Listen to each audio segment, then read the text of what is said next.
Hi, my name is Flip Awesome Aguilera, and welcome to WEYT, the show where I find interesting people just like you and discover what's going on between their ears. Now, let's get to know one another. With that, I think we've got one more question to go, and we're going to start with Q on this one. So we've got new perspective on the practice of religion and faith in the physical world. So I will let Jimmy give us the primer on it, and then we'll let Q go with it. Okay, so my primer on it is this. This is the most recent thing in my personal life. I came from a family very existential, from everything from dogmatic Christianity to my mom's grandfather was a high degree Freemason of the Scottish Rite. So I learned a lot of esoteric knowledge early in the world. Studied Gnosticism. Right now, my spiritual practice is in Kabbalah and Judaism.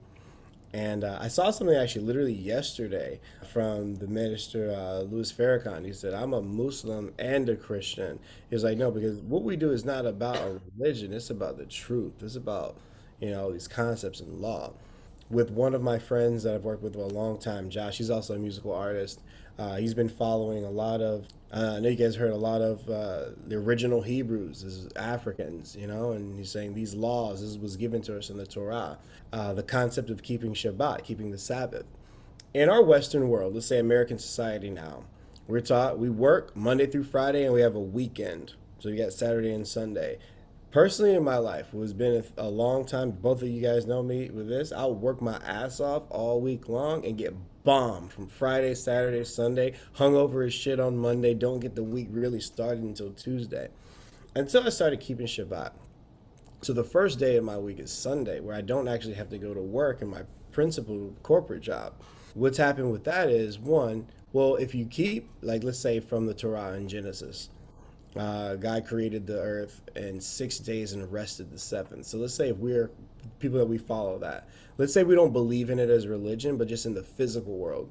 Well, I work Sunday through Friday, and I'll stop Saturday for one to just recharge. God didn't say I need you to talk to me and be immersed all the time. You got work to do. But you do need that one day to chill out. That's when I get to don't spend money. I get to talk to my family. Really slow the fuck down. Call my family. I'm not spending money and going out, so I'm not day drinking and everything on Saturday, so I'm fresh on Sunday. Sunday is actually one time I get to work on my side businesses, and then now Monday comes around. I'm fresh, not hungover, and so I already got to work on my own stuff, and then Monday I'm firing on all cylinders, unlike what I said before. Let's say I'm not following it just because the scriptures say so. In the physical world, that is incredibly effective. Not only am I really working 6 days and not five, more physical productivity and less time out of flow. Another concept, what I believe, and I'm just going to ruffle some feathers with whomever's watching, was been bastardized in the Christian church and Catholic church of the tithing. Well, all financial managers and whomever will tell you, pay yourself first. Take that 10%. So tithe to yourself. I take that first 10% out of my checks and put in my investment accounts. And so that grows. Just 10% that I don't even miss. So not even saying, hey, if I don't tithe, I'm going to hell. Well, if I do tithe, pay that to myself first in my investment accounts, my physical wealth is growing. So that's where I come from with that. A lot about faith is about belief. And real faith and belief is acting on it. So I don't actually have to pray and acknowledge gravity for me to stick to the ground when I want to walk outside. And like, man, I don't really have to believe I'm going to have all of this to pay myself that 10% from when I first get, paid from all of the contracts that I do. That's the premise behind this part. This is deep. When it comes to religion and faith, I mean, so many people, there's so many different faith. I guess just what you're tuned to, what you believe, whether you're Muslim, whether you're Christian, Catholic. And this can be a very touchy subject because people have convictions with their belief. First thing I would say is, I'm not the ultimate judger. I'm going to save that for when that time comes for whoever the ultimate judger is. And I believe in God. I'm a Christ believer. I believe in the kingdom to come. That's who I am. And so I read my Bible. Of course, I don't understand it, everything. I don't know each and every single scripture and how it it works in the modern world, modern world today. But I do believe Jesus is the truth, the light, and the way. That's my belief. Now, I'll tell somebody that and ask them, you can believe too if you want to, but if not, it's not going to hurt my feelings. That's what I believe. And you need to have some type of belief, some type of faith, because I think God is good. I know God exists. There's no way I'm breathing this air. There's no way this blood is pumping in my body. There's no way I have the sight to see you guys. I mean, if we go back in time and said, hey, there's going to be this day where we have Zoom and I can sit here and chat with people all around the world, you sound freaking crazy. How did that intelligence even come together? Our DNA, my genes, why I look like my parents, or why, it's like, there's got to be some higher power for sure. I call that God, and I believe God had a son. For me in the physical world, where I find peace is having that belief for sure. When I go through a hard time or it's challenging, I just know like there's a plan. Like God has a plan. I think he's working something in my life, and that's what works out for me. And a lot of people might reach out to me and like, how do you stay clear-minded and clear-headed? It's because I have a relationship with God. I have a relationship with Jesus Christ. That's just me. You need to have some type of faith. And I've seen people who don't have any faith. They might be atheists or agnostic, and that's their right. I wouldn't take the way they live their life over the way I know people who do have a faith live their life. I wouldn't take it. Now, I'm not big into church, especially growing up. I'd go to church and I see people who would be sleeping with this person and they're sleeping with this person. There's this going on, and they go to church because they're good people. It's a tough subject. Me on this topic, all I would say, it's your choice. That's why you have free will. We're all born looking like our parents have, or we all die looking like our choices. Like, ooh, shit. What choice are you gonna make? You better make a decision. You better decide. And so for me, I made that choice to believe in God. I made that choice to believe in God's son. I believe the story that he walked the earth, died, and came back 3 days later because he's perfect. He is without sin. And there's no way we could be redeemed as sinners if somebody who had sin is trying to redeem us. That's just what I believe. Now, there's been wars fought over religion. There's been hundreds of millions of people who have died over religion. And I don't agree with all religions, but that's their choice. So on this topic, you better just, this is like, we need to set up another Zoom. If you this, you could have just asked me, what's your favorite cereal? And what? This is something that's very touchy. Yeah. And people, though, all I would say is you need to find some type of faith, because with faith, there can be good things that happen with faith, expectancy, hope, faith, optimism, believing in somebody that wants to have the best for you, some type of power. You're breathing for a reason. I would say physically, find some type of faith to believe in and go from there. And you need to be searching, maybe read the Bible, maybe read the Torah, read the Quran, whatever the Catholics do.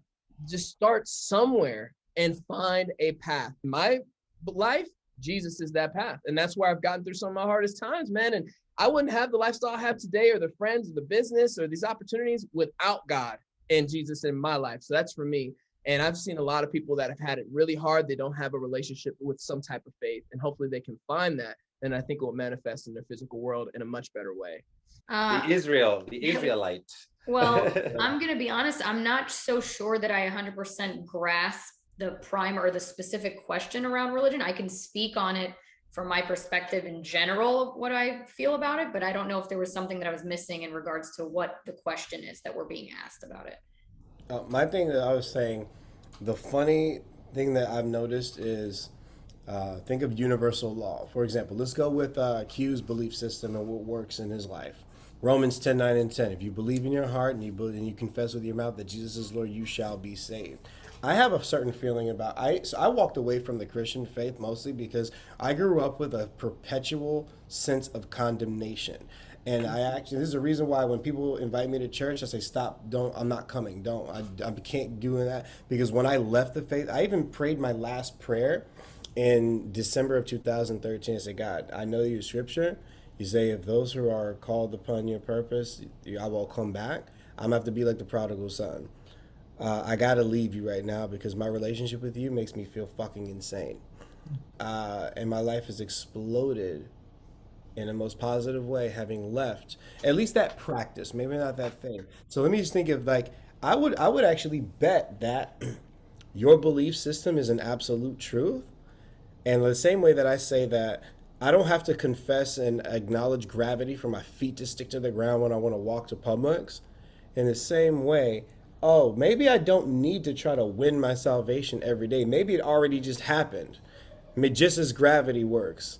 That's giving me a lot of peace. So that's the whole point. The question or the topic is like, look at salvation or the practices that are written in the Holy Scriptures of everybody's belief system. What if we are so egotistical and think that those absolute truths rely on us to actually say? What if all this time I've been rejecting it?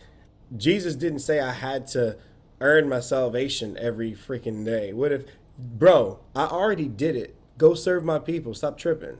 That's the word from the Lord that I believe that I got. And what I believe is just like, yo, bro, stop getting hung up on these nuances. I already did the needful. Go serve my people because they need you. That's where I got it from. And that's why I related it to, oh shit, he didn't say keep the Sabbath so you can win when you die. It's keep the Sabbath because the heaven that you don't need to wait till you die to experience heaven on earth. I just gave you the rubric. Did you just notice that you had more productivity in your personal life, and did you realize that you just got closer to your family because you just took a day to slow the freak down? That's where it was going. Well, I'll say that I don't think I can relate from a personal experience level to either of you in regards to that realm. And I don't navigate the world from a very common or stereotypical sense when it comes to religion, because I grew up with such an unconventional upbringing when it comes to being very culturally religious and being surrounded by Judaism, but my actual home life being from one parent being very anti-religion. I got to see a very wide lens from a young age, which I actually really appreciate because it did force me to be very open-minded.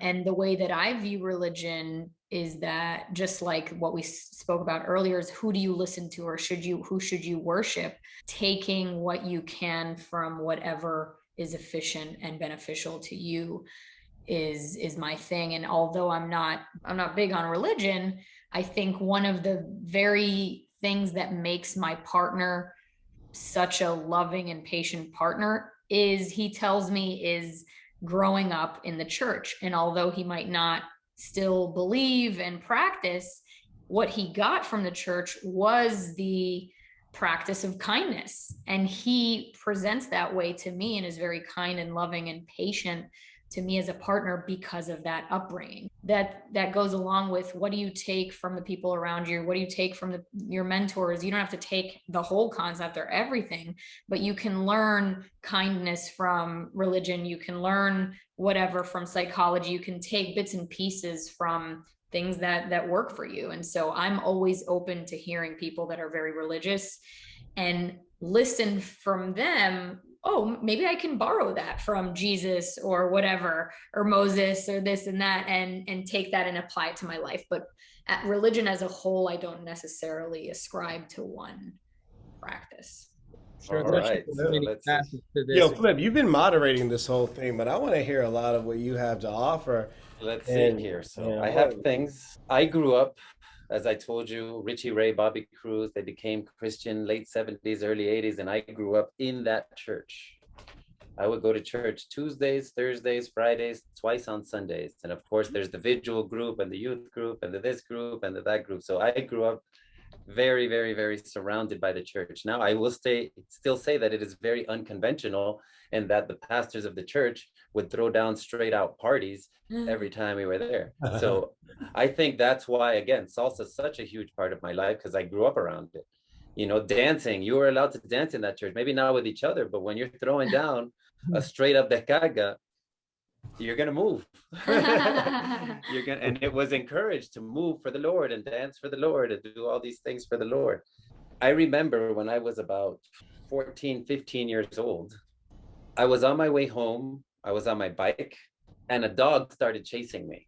It was like a German Shepherd, you know, one that if you're on a bike, you're gonna start pedaling faster to try to get away from it. And this dog was barking. I was obviously too close to his space, and he wanted me out of his space. So he started chasing me, and I booked it. I was able to get away. It was an alpha dog. He was an other guy. He's like, I don't know where this other dog is coming from, but he ain't part of my tribe. And that was on a Friday. And the reason I remember it's on a Friday is because I had to go to church that Friday, and it was Pastor Frank Galley, because it was like the youth, which was on Fridays. And that day he stood up on that pulpit and said that animals only make noises to praise the Lord, after I had had that experience. And I was like, I'm not sure if that German Shepherd was praising the Lord, but I don't think it was. And that's yeah, that's what really began to open up the critical thinking every time I was in church. And I would start to listen. And when you start to listen, you start to see irregularities, discrepancies, and it's not that there are even irregularities and discrepancies. There are different perspectives on people's, how people interpret what they read. People are not going to interpret things the same way all the time, right? So, and we're free to do that. But from that point, that is where I say the seed of atheism came to me, which is what I lived in my 20s. My church was Space, Crowbar, Nikki Beach. Like space on 11? No, 11? Yeah. 11 wasn't there yet. It was Gold Rush back then. But that was Gold Rush is down in North Miami. Yeah. And that's what became my church, though. When I was on the Space patio on Sunday mornings and the sun was rising, there was a group of us, and it's like, oh, we're here in church. That was last week. Yeah. Now, when I was a hardcore atheist, that's also when I did the least amount of listening to people, because I wanted to convince them that, oh, what you believe is stupid. It doesn't make any sense. When you really hold it up against some lights, there's a lot of things. There's a lot of discrepancies. There's a lot of all of this and all of that. Yeah. And I just wanted to prove people wrong. Thank goodness I grew out of that stage as well, because that was no fun either. Now I'm going to go back in time. And before I even do that, I want to talk about gravity, because you mentioned gravity 2 or 3 times, Jimmy. And I would like to tell you that gravity is a theory. It's not even a law. We haven't been able to prove it. It's a pretty consistent theory. Oh, we lost Q. Gravity has not been proven to the extent that we can call it the law of gravity. There's only, a handful of laws? Because there's very few absolutes in the universe at all.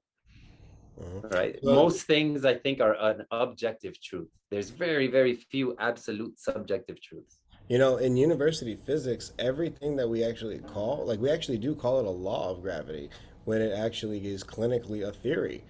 Every law that we have written, whether it be law for government or law of the universe, they're all theories. They're all theories, but they've been tested so many times that without a doubt that, we know first law is energy cannot be created or destroyed. We know this. We see it in the world. Things go from one thing to the other. The second law is entropy is coming. Disorganization and chaos is always coming. Now, there's people who take that and they extrapolate it to the point of nihilism.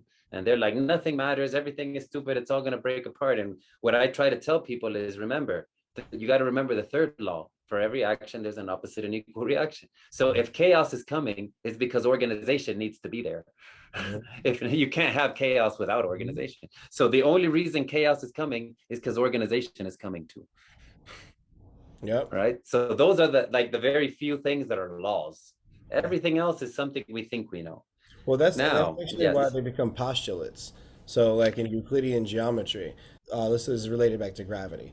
We actually have quantified it. If I drop this pen right here, that fell to my floor at 9.81 meters per second squared. So we've postulated that. It's still a theory, but it's just that we haven't been able to refute it. That's why it's as close to a law as we can, and we brought a concept called postulates. Yes, it's been postulated that gravity is what it is. Now, the thing with this postulation here on this earth is that it works on this earth. If you take it out of here, now you're dealing with a different gravity and it might just start floating away. That's where we still have a lot more to learn, which is fine. I like living in a world where we still have many things to learn. That's really interesting. For example, so we postulated that mathematical quantification of gravity here on Earth. Gravity is 9.81 meters per second squared here. Now, the concept of gravity is the reason why gravity is because of the magnetization of the core of our Earth. Now, because of The our spin. size. Now look at Saturn, which is I don't know how many times bigger than this planet that we reside right now at this plane. Let's say we go to Saturn. We haven't studied or quantified it, but by the concept of how gravity works, it would have to be however many times larger that the Mm-hmm. masses of, let's say, Saturn or Jupiter. Jupiter, the largest in the Milky Way galaxy in this solar system we have. We haven't quantified that. Mm-hmm. That's I don't know if that was a tangent. That's No, irrelevant, no, but that's fine. it's interesting for me. But to expand on what you're saying and just keep your eye on when Q comes back, so you Hmm. can let him back in, is we have been able to quantify the gravity on Mars because we've been able to land things there, right? And now we're doing it more and more often. There is a something that we do know, but there is still a lot that we don't know, which again, I think that's fine. It's great to know that we have a lot more to learn because it's going to keep, that's what makes innovation happen. That's what keeps everything going forward. An experience that I had when I was 14 years old. So, growing up in this church experience, my stepbrother came to live with us from Georgia. He moved with us from Georgia, from a little small town, and he was not having the best experience in Georgia. And he moved down to Miami, which I'm sure to a little redneck Georgia boy is complete culture shock. Hmm. But when I was 14, I was coming home from school and I opened the door and walk in and I find that he had shot himself in the head. This is what I walk into, right? Wow. And he was 18 years old, still with a lot of potential ahead, but wasn't able to get out of the demons and narratives that he had in his head to move onward. And where did he shoot himself? In the head. And if you know or have heard of any of these statistics, a lot of people, at least that do gun suicide, usually shoot themselves in the head. And why do we think they do that? Is because they can't get their head to shut the fuck up Never, and never the, in the the heart. thoughts. Almost never in the heart. Mm-hmm. Wow. That was in Literally. the head, but literally. So that shows you the power of the narratives that you're telling yourself here. Now, when I was about to turn 18, I was thinking a lot about him. And I was thinking to myself, I don't think I would ever want to kill myself, but, obviously he was ready to take on death to shut his mind up. And I was thinking to myself, I can tell you exactly how I was sitting in my room at my mom's house. And I thought to myself, I would like, it's going to sound wrong, but I would like to die so that I can find out what happens. And Yeah. then from right over here on the left side of my head, an energy came up. And it was literally like that light bulb moment, ding. And then a voice went off in my head and said, hey, just because you die doesn't mean you get to find out what happened. I've had And I was so mind blown at 18 years old that I was like, well, number one, I shouldn't stress out about things I can't control. And I can't control this. So I'm not going to go down this rabbit hole. But then I started to ask this voice, God, the source, whatever you want to call it.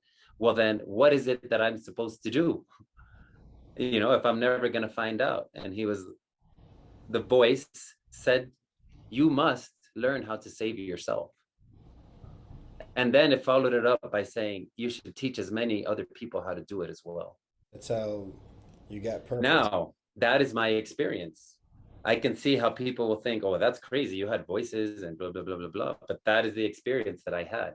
And it took me until my 30s to realize I should not discount people's experiences just because I may or may not agree with them. And that experience has led me to what I think is the ultimate thing, how religion and faith are playing a role in my physical life is the act of being present. I think being present, or I've come down to the conclusion that being present is the closest that we can be to God, if not being God itself. Right? Because when you're present, that is the moment of creation. And what is God but the creator? When you're thinking too much about the future, you can't create. When you're thinking too much about the past, you can't create. When you're living here and now and focused on the here and now, you can make a decision. You can make a choice that's going to create what your life is. And what is God if not the creator? Mm-hmm. So that's the connections I've been able to make on this whole thing. It's like I need to be present as much as possible because God lives in the present. According to the scriptures that people all over the world have Mm-hmm. lived by for millennia all over, God created the world, all of existence in those 6 days, one day at a time, Hmm. present in that one day. There was a project for that one day. Yeah. Let there be light today. That And we don't know what the process was to make that happen. It maybe took a billion years, whatever, but that was the process for that, to your point. And I don't know if you guys have ever had the chance of going through Jordan Peterson's Genesis Biblical Lectures, Not. but I no. there's 12 of them, and they're all about 2.5 hours each. So you're Woo! going in, you're Saddle going up, in. keep your feet up. And I think Tommy will appreciate this because the perspective that he looks at it from is not so much a religious one. It's the perspective of a psychologist thinking to himself, what kind of people did these people need to even be to create stories with this type of depth? Right.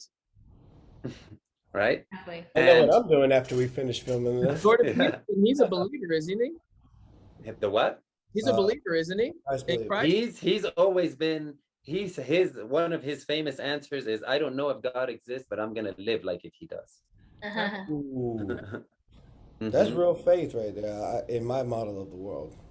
And I also think faith is a very powerful thing too, because how many things do we do where we don't know what the outcome is going to be, but we still do it anyway, Every sales right? call you get on, Yeah. So you I have have to to have the repent. faith that eventually something's going to go your way, or that you just have to go and make it happen somehow. And that takes belief in things that you don't know how they're going to turn out. And that's what faith is when you really break it down.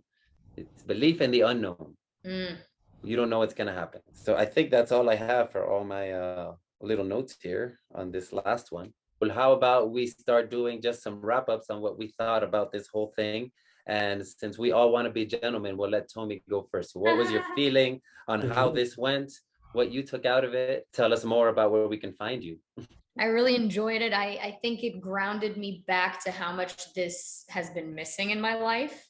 This idea of sitting with a bunch of intellectual people and ping ponging and getting stimulated in that way. So I think I'm grateful for this and for you, Flip, so that I can reconnect with this and continue this energy on, more in my life. And as always, I've just been observing and listening a lot, and realizing the gender dynamics and the cultural dynamics, and just taking in and learning from each and every one of you. And it's very inspiring. It makes me want to use this and get motivated, inspired to learn more and do some of this stuff and lead more myself. So it really was a cool example for you, Flip, to lead me into continuing that.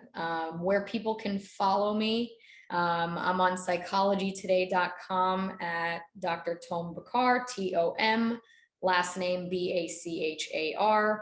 And I also have Facebook and Instagram with that same name, TOMBAC. I have websites for my practice. It's Systemic Solutions Counseling Center.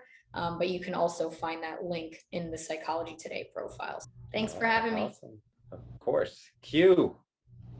Man, I realized how much we're different, but we're yet a lot of similarities. It overlaps. I feel like I'm one drop in the ocean per se. I'm a little chocolate drop in the ocean. I feel like the more I just like what Tom was saying, being with intellectuals and having a productive discussion with no animosity, no MO, just wanting to get an idea of how we all think and, thoughts on these deep topics. I definitely can, I don't know, like it humbles me. It just keeps me humble. I don't know anything really. There's so much. I mean, the more I learn, the more I realize I don't know anything. Yep. And that life is just the ever changing journey for sure. And that you can always take something away from somebody's story. You can always just build upon that within your own life and who you're going to become. I think these conversations and experience, I welcome all of them. I welcome all experiences like this. And I'm just super grateful that Flip had me on here, introduced me to two rock stars that definitely will connect with you guys. And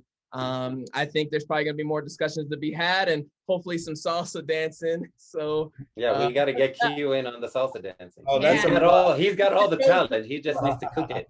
yeah.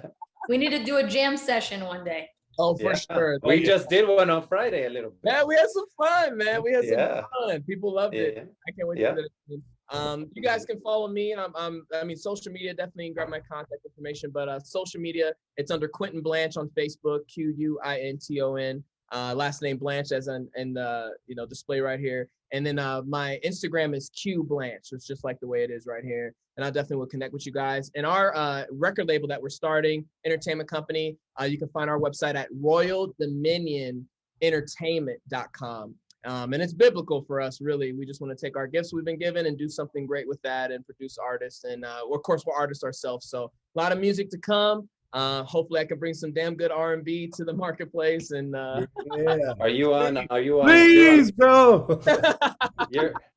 You're on Spotify with your new song already, right? Yes. So I was with my buddy Adam. He's a photographer and filmographer, and I went to his new studio. And he's like, "Bro, I'll bring some guitars over because I'm in the market for a new one." And he brought a beautiful Martin. I started playing. And he's like, "Bro, let's just do a video." So one of my songs that I've written is called "Love Lullaby."